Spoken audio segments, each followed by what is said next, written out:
Quand quelqu'un n'est pas destiné à être avec toi, Dieu permet parfois qu'il te blesse, qu'il te déçoive.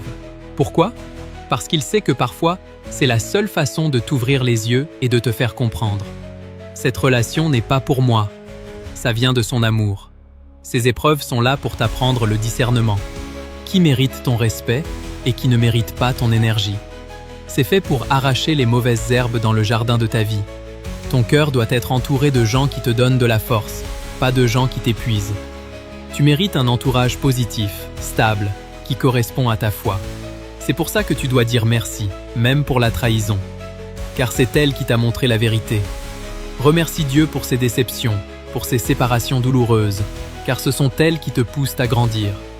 Quand une porte se ferme, Dieu en ouvre 10 autres pour toi. Parfois tu te demandes, pourquoi ces gens sont entrés dans ma vie? Pourquoi ils m'ont fait du mal? C'est trop injuste. Mais réfléchis bien, certaines blessures sont permises par Dieu. Il permet que tu aies mal pour que tu vois enfin la vérité. Il sait que tu ne dois pas être sous-estimé et que tu ne dois pas accepter un amour qui ne te mérite pas. Parfois, tu ne veux pas l'admettre, tu ne veux pas lâcher prise. Mais Dieu sait. Il y a des choses que tu n'aurais jamais laissé tomber si Dieu n'était pas intervenu brutalement. C'est pour ça que c'est arrivé. Ça t'a fait mal, ça t'a brisé le cœur, mais ça t'a réveillé. C'est comme si Dieu te disait « Ça suffit, tu mérites mieux que ça ». Si ce message a touché ton cœur aujourd'hui, écris « Amen » en commentaire et partage-le. Si tu veux te préparer au retour de Christ et guérir ton cœur, rejoins notre groupe d'études bibliques.